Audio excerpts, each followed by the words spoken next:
더 나누도록 합니다. 고린도전서 5장 6절로 8절 말씀을 같이 읽고 시작합니다. 너희가 자랑하는 것이 옳지 아니하도다. 적은 누룩이 온 덩어리에 퍼지는 것을 알지 못하느냐. 너희는 누룩 없는 자인데 새 덩어리가 되기 위하여 묵은 누룩을 내어버리라. 우리의 유월절 양이라는 말이 원래는 없습니다. 유월절 곧 그리스도께서 희생이 되셨느니라. 그랬어요. 누룩 없는 자, 이건 무교병 떡덩어리를 상징하는 거예요.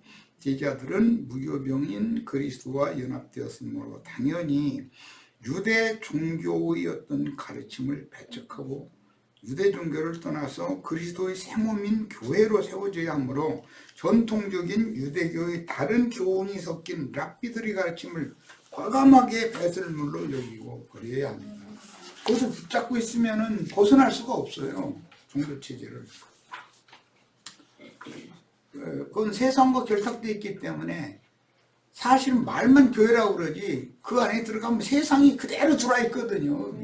부한 자, 가난한 자, 많이 배운 자, 무식한 자 이런 차별이 있고 정치적으로 무슨 뭐 장군이냐 무슨 뭐 장관이냐 청와대 무슨 비서관이냐 뭐 이런 거 그냥 저 사람이 말해 저분이 한무영 집사님이 청와대 무슨 참모라고 막 해가면서 그야말로 허공을 써. 아니 그 허공을 쓸 일이요? 유대 교인들의 유월절과 우리의 유월절은 전혀 개념이 다르다. 그러므로 우리의 유월절이신 주님이 희생되심은 우리를 유대 종교로부터 분별시켜서 유대교의 다른 교리들을 과감하게 버리고 주님의 새 교훈만 그냥 분별이 필요한 거 이제 받아들여 새덩어리 떡인 그리스도의 한 몸으로 세워져야 한다는 거예요. 이게 교회입니다. 이러므로 우리가 명절을 지키되 묵은 누룩으로도 말고 악하고 악의에 찬 누룩으로도 말고 누룩이 없이 오직 순전함과 진실함의 떡으로 하자. 뭐 악하고 악의에 찬 누룩. 참 기독교계는 얼마나 간교하고 교활한 뱀의 누룩이 거기에 간교하게 스며들고 있잖아요. 이게 뭐예요? 전부 사람들을 가진 자, 많이 배운 자, 뭐 기득권자들의 종을 삼는 그런 게 아주 간교하고 가증한 그 악하고 악의에 찬 누룩이 거기 섞여 있거든. 그런 것을 구별하지 못하면 그건 교회가 아니에요. 그래서 그런 것을 구별을 시켜주는 사람이 목회자의 사명이죠. 교회라는 건 있을 수 없는 거예요. 자, 이제 시간이 나는 만큼 소재 제사에 관한 말씀을 마쳐야하기 때문에 그 용어 설명을 잠깐 읽고 마치겠습니다. 레위기 2장 1절에 누구든지 소재의 예물을 여호와께 드리려거든. 이 예물이라는 말이 뭐라고 그랬죠? 고르반. 고르반이라는 말이에요. 이 말은 제단에 가까이 가져오다 그런 뜻이에요. 자, 소재는 5대 제사 중 번제, 화목제 등과 더불어 제물을 드리는 자의 생활 형편에 따라서 그 마음의 기쁜 대로 자발적으로 드리는 제사를 자원제라고 그래요. 자원제가 원래 소제는 자원제 성격이라는 거예요. 이나 속죄제와 속건제는 죄와 범죄로 드러난 허물들의 사면을 받기 위해서 반드시 드려야만 하는 이것보건 자원제가 아니라 의무제다. 모든 사람은 의무제를 반드시 드려야죠. 모든 사람이 다 하나님 앞에 죄인이니까 의무제를 드려서 받으심이 되면 영의 감동이 있기 때문에 자원제를 차원에서 주님을 위해서 교회를 위해서 헌신을 하는 제사는 이제 나중에 드려지게 돼요.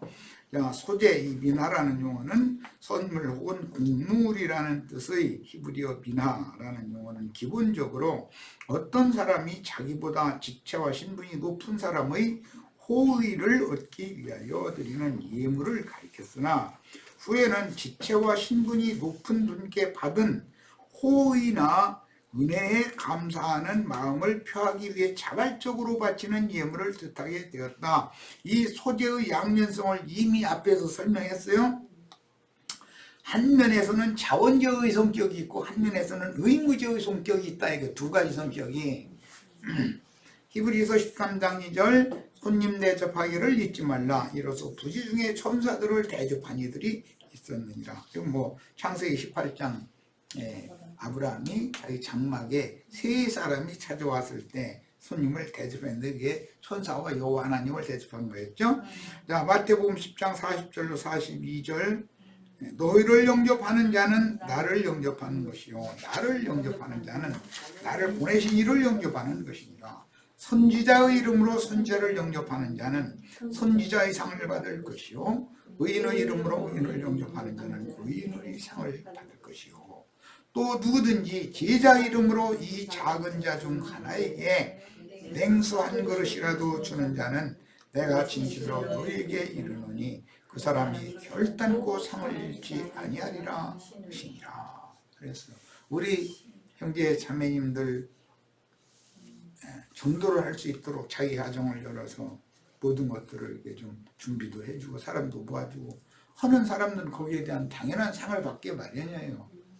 그런데 추상적인 상이 아니고 그 일에 동역한 자들이 이제 자기 집을 열어서 이제 그 서신서에 보면 아굴라와 브리스가 그 부부는 어느 곳에 가든지 자기 가정을 열어서 교회의 모임을 세웠다는 거예요. 그럼 거기에 대한 상을 그게 받는 거예요. 그 자체가 사실은. 이게 이 생에서는 그게 연단과 시험도 있고 여러 가지 어려운 문제도 있겠지만 주님 앞에서는 거룩한 성 예루살렘에 들어가서 성 밖에 있는 만국 백성을 다스리는 권위를 받는 방법이잖아요. 우리 형제 자매님들도 이와 같이 다 상을 받으시기를 바라요. 또 누구든지 제자의 이름으로 이 작은 자 중 하나에게 냉수 한 그릇이라도 주는 자는 내가 진실로 너희에게 이르노니 그 사람이 결단코 상을 잃지 아니하리라 하시니라. 그래요. 뭐 부족하기가 한량이 없지만 내가 예를 들어서 어디를 간다 하는 것은 나는 전도를 목적으로 어디를 가는 것이 놀러 가는 사람이 아니잖아요. 그러면 영접을 해주고 사람들을 불러다가 말씀 좀 들어보라고 한번 같이 들어보자고 해서 사람도 모아주고 그 사람이 먹고 마시고 자고 하는 모든 생활의 모든 것들을 이렇게 책임져 줘야지. 내가 무슨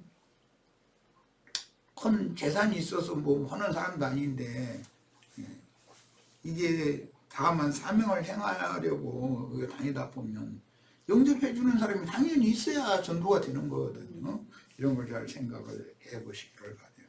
뿐만 아니라 우리 형제 자매님들도 작은 열린 책의 말씀을 받아 먹으면 당연히 모든 사람들에게 또 나가서 대언을 다시 해야 돼요. 그래야 주님의 나라가 성취가 세상 나라를 주와 그 그리스도의 나라가 되게 하는 게 우리 사명이니까. 이게 아까 다윗을 따르는 그릇이 성결한 소년들 상징이 됐잖아요. 그들은 하나님 왕 중의 왕이신 주님의 특명을 받은 특사들이거든. 그런데 그들이 어디 가면서 계속 굶주리고 헐벗고 잘 자리도 없고 그렇게 놔둬버리면 그건 말도 안 되는 거죠. 창세기 18장에 의하면 아브라함은 장막 문에서 두 천사를 대동하고 자신을 찾아오신 여호와를 만났을 때 물로 발을 씻게 하였고 떡과 고기로 대접하였습니다. 사라에게 고운 가루 세수하로 3인분의 떡을 만들게 하고 기름지고 좋은 송아지를 잡아서 엉긴 젖과 우유와 요리한 고기를 차려놓고 나무 아래 모셔서서 경수가 끊어진 자기 아내 사라를 통해서 네 아들을 네 몸에서 내가 반드시 주겠다. 명령님한테 내가 다시 너한테 올 거다. 그때 너에게 아들이 있을 거다. 이게 얼마나 중요한 말씀이에요. 경수 끊어진 아내한테 아들 얻게 해준다고 무슨 아내의 태를 고쳐준다는 얘기인데 이게 참 땅을 치료해서 산물이 솟아 여기 저주받은 땅 산물이 낼 수 없는 저주받은 땅을 고쳐가지고 산물이 나게 하는 좋은 땅이 되게 해준다는 게 이게 보통 문제냔 말이에요. 이게 구약의 5대 제사 중 번제, 화목제, 속죄제, 속건제와 같이 짐승으로 드리지 않고 과실과 곡식으로 제사하는 소제의 특징은 피 흘림이 없이 드리되 잘 익은 과일로 제사하거나 곡물의 고운 가루 한 움큼, 오늘 말씀에서는 고운 가루가 아니라 첫 이삭을 볶아서 찌운 것, 껍질만 벗겨내고 첫 이삭의 찌운 곡식으로 기념제물로 제사를 하라는 거예요. 그게 예수가 우리를 위하여 죽으신 것을 상징하는 것이고, 그것을 교회로 보여서 대대로 전해야 되는 거예요. 우리는 이제 소제에는 두 가지 형태가 있는데, 즉 번제, 화목제 등과 같은 피 흘리는 제사들과 더불어 그림으로 희생제사와 함께 드려지는 소제의 경우가 있고, 또한 본문과 같이 독자적으로 드려지는 경우도 있다. 오늘 이 첫 이삭을 볶아서 찌운 것으로 드리는 것은 이것은 육식성 제물 위에다가 고운 가루 한 줌을 던지는 제사와는 달리 별도로 드리는 제사다 이거예요. 이것은 알갱이를 드리는 거니까 제단에다 태워드리는 거예요. 기념물로. 자, 소제는 주로 피 흘리는 제사의 부속적인 제사로서 특히 번제와 더불어 드려졌으나 본문에 나타난 2장 14절로 16절 이 소제의 경우는 언제든지 드릴 수 있었던 독자적인 소제에 관한 규례로서 이것은 사실은 첫 열매를 가장 좋은 곳을 보관해 두었다가 제사장들의 식물로 먹어야 되니까 언제든지 하시라도 갖다가 이 제사를 소제로 그냥 드릴 수 있다 이거예요. 번제제물과 같이 드리는 것이 아닌 제사를 드릴 수가 있었다는 거예요. 본문은 교회 모임에서 양무리에게 지극히 거룩한 말씀을 변개하거나 세상 사람들의 교훈인 신학 교리들과 섞어서 혼잡시키지 않고 성경으로 성경을 해석하여 진리만을 밝히고 가르치신 아버지의 말씀을 태어나신 예수님의 증거를 상징하는 말이다. 레위기 2장 14절로 16절에 나오는 첫 이삭을 볶아 찌운 것이라고 하는 이 소제물은 우리를 위하여 십자가에 죽으신 예수를 기념하는 그런 제사에 대해서 지시하는 말씀이었어요. 고운 가루 이건 뭐 앞에서도 봤는데 기본 동사 살라라는 것은 흔들다라는 뜻인데 이 고운 가루 솔레트라는 건 흔들어서 내려진 가루다라는 말이기 때문에 이것은 채에다가 빻아가지고 껍질을 걸러내기 위해서 이렇게 흔들어야 되는 채를 그런 용어에서 의미에서 나온 말이다라는 거예요.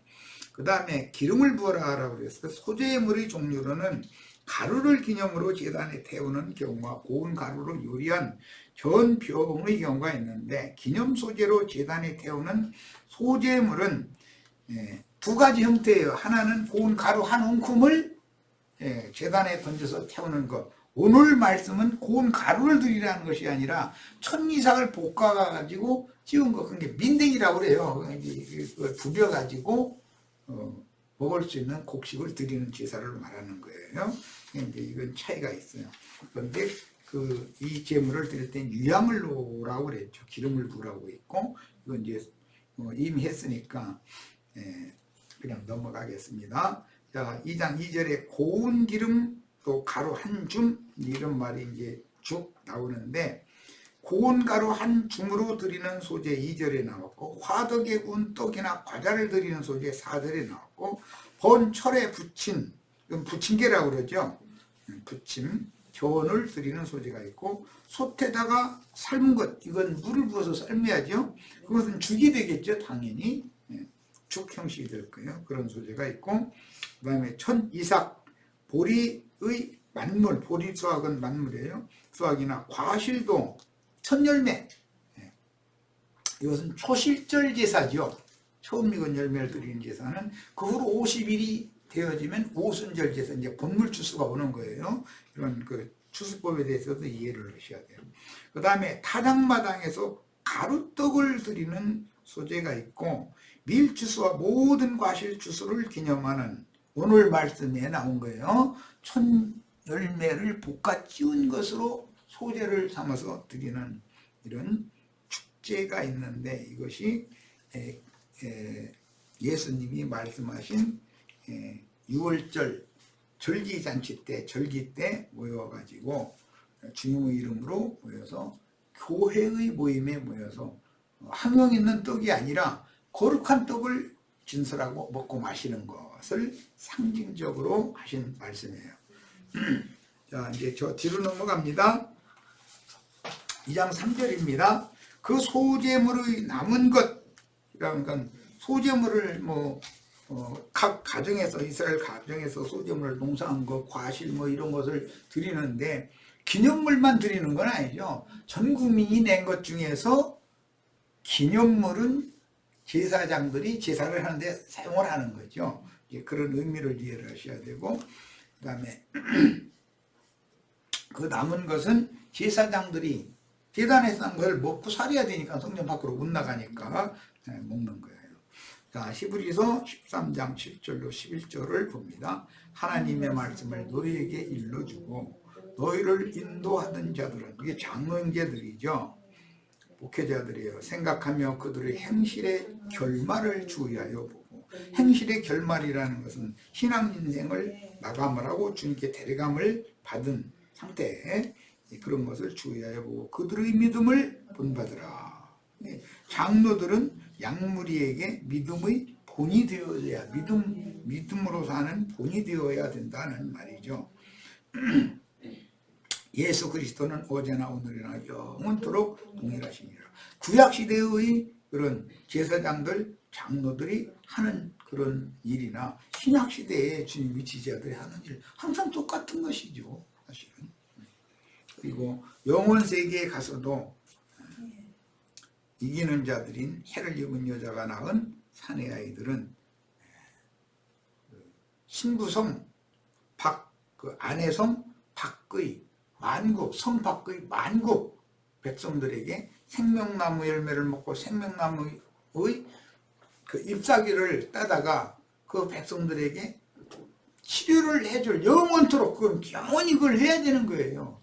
이게 교회 생활에서 말씀을 거룩한 떡을 먹고 거룩한 생명수를 마시는 이 교회 생활의 실행이 이제부터 이생 끝나면 끝나는 게 아니다, 영원한 거다라는 걸 알아야 돼요.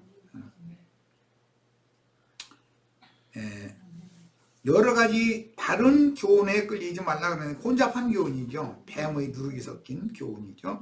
마음은 은혜로서 굳게함이 아름답고, 이게 교리로 아는 지식으로 굳어지는 것이 아름다운 게 아니고 은혜가 충만해야 된다는 거예요. 모든 사람은 가르치는 자나 가르침을 받는 모든 사람이 육신을 위한 음식으로 할 것이 아니다.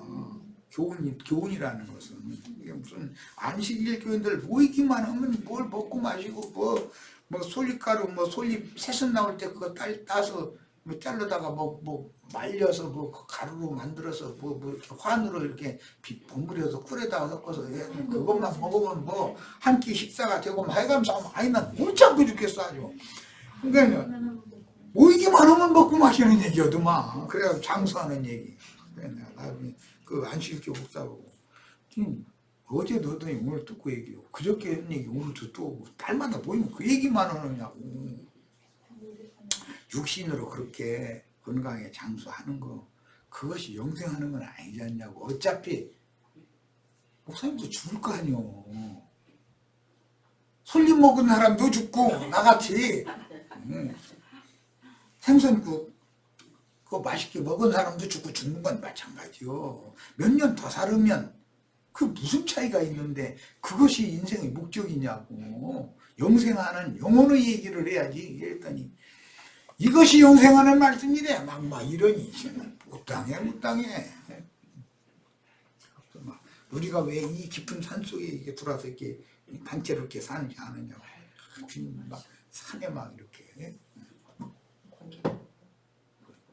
산에 있는 등불을 막 빛이 아랫동네가 다 비춰진다고 하셨잖냐고 막 해가면서 하는데 또 말씀도 딱딱딱 인용을 해가면서 야 정말 좀 그것이 분별되어 사는 거였어요. 세상에서. 아니 그 예수님 말씀하신 산에서 등불 비추라 한 것이 이런 물질적인 산을 얘기했냐? 그럼 더 높은 산 히말라야 산 속에 들어가서 오든지 하지 왜 여기 그 애틀란타 바로 시외에 있는 이런 나지막한 이런 산에서 여기 들어서 겨우 농사지어서 이거 그거 먹고 살라고 해놓고 나서는 이게 무슨 등불 켜는 거냐고 이제 그랬더니 말 나보고 이 귀가 안 열려서 들을 기가 없고만 막 이러는데 하긴 그렇지 서로가 들을 기가 안 열리니까 아이고 나 정말 못 말려.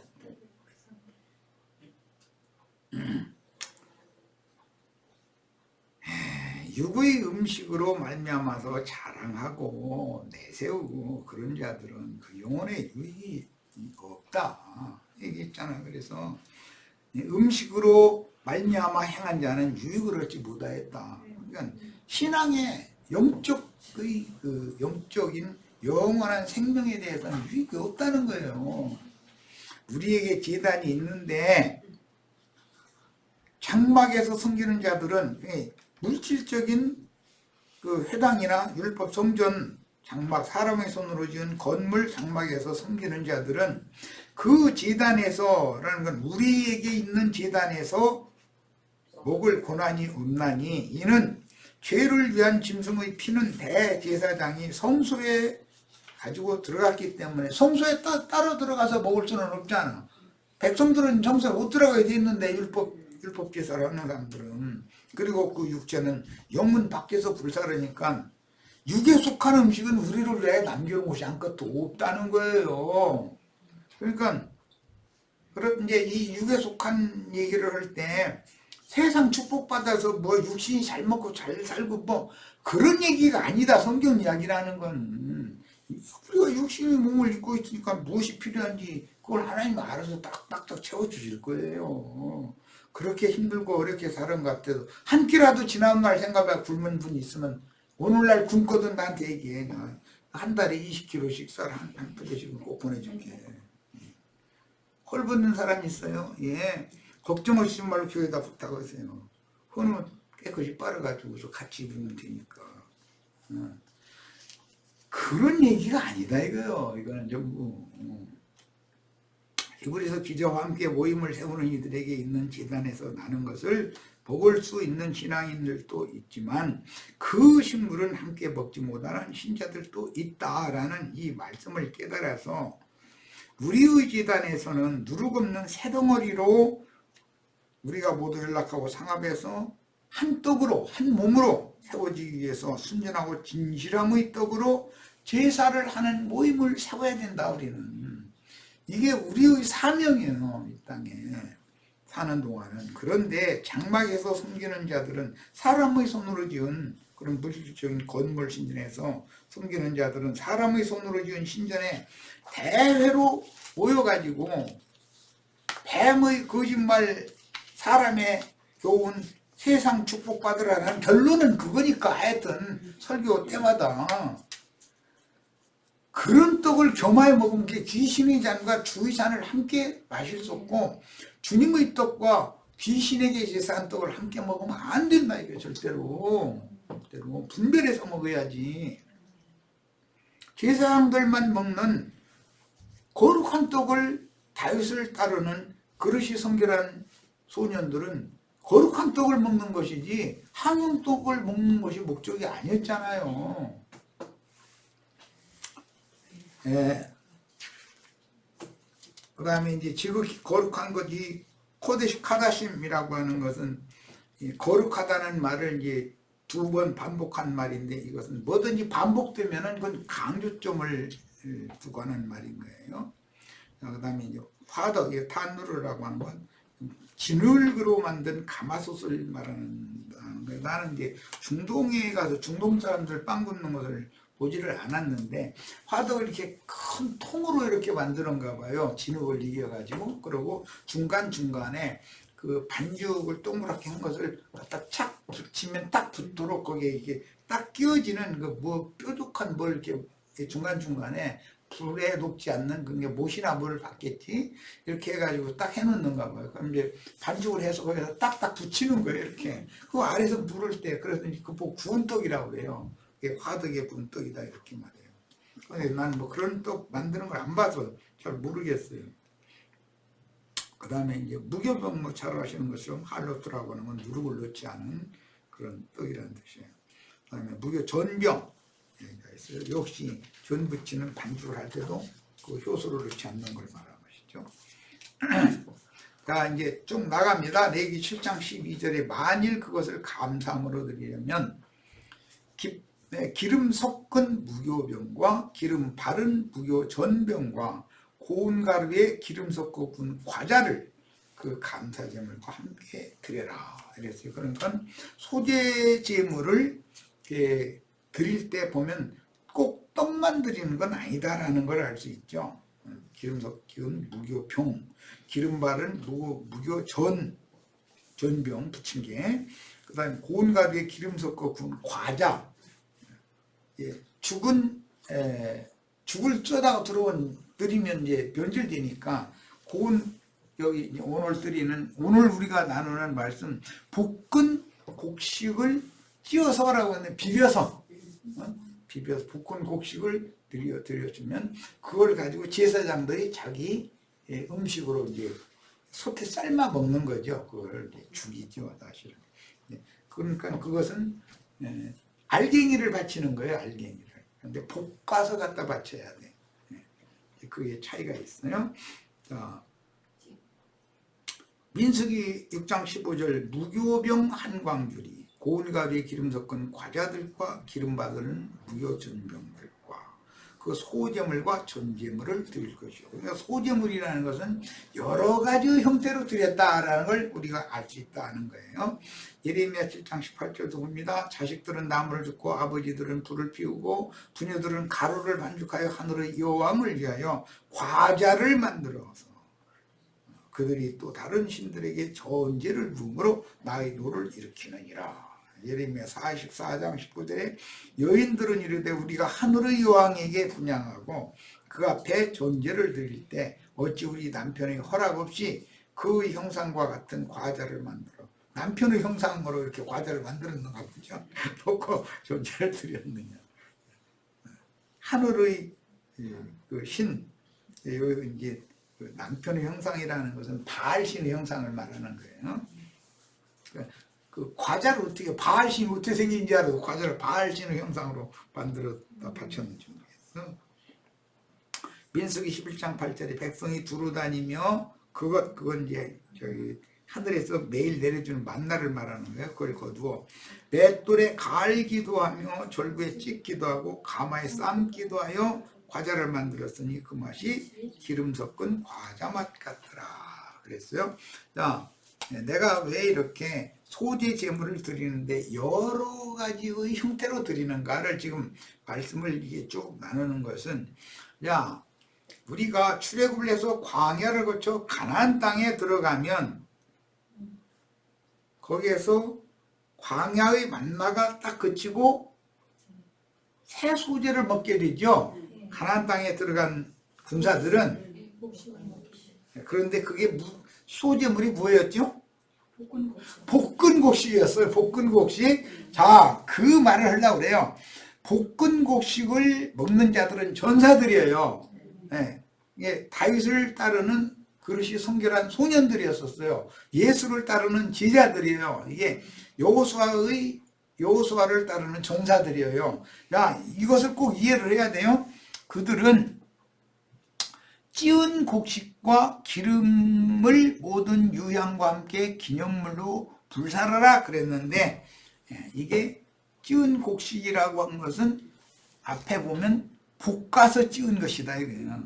천 이삭을 볶아 찌은 볶은 곡식이다 이거예요. 자, 볶은 곡식으로 만든 그 음식은 하나님의 특령을 받은 비밀리에 하나님의 명령을 수행해야 될 하늘의 전사들이나 먹는 음식이단 말이에요. 소재물 중에 맨 나중에 맨 마지막 단락에 나오는 얼마나 중요한지 몰라요. 예, 소재를 마무리하는 말씀에 나오는 말이에요. 우리는 볶은 곡식을 먹는 법을 배워야 돼요. 아무나 먹는 게 아니에요. 첫째는 그릇이 성결해야 되고 사흘 동안 굶어서 시장해야 돼요. 그리고 예수를 어디로 인도하든지 끝까지 따라가는 자가 되는 거예요. 그렇지 않으면 이 볶은 곡식을 먹을 수가 없어요. 이런 문제를 잘 이해를 시키기 위해서 제가 이제 이런 것 저런 것들을 많은 말씀을 이제 나눴는데, 제일 중요한 것은 우리 형제 자매님들은 모두 다 그릇이 성결한 이기는 자들, 전사들, 증인들이 되어져서 소재의 많은 소재 제물 중에서 볶은 곡식을 제물로 드리는 그런 신령한 제사장들이 다 될 수 있기를 바랍니다. 마칩니다.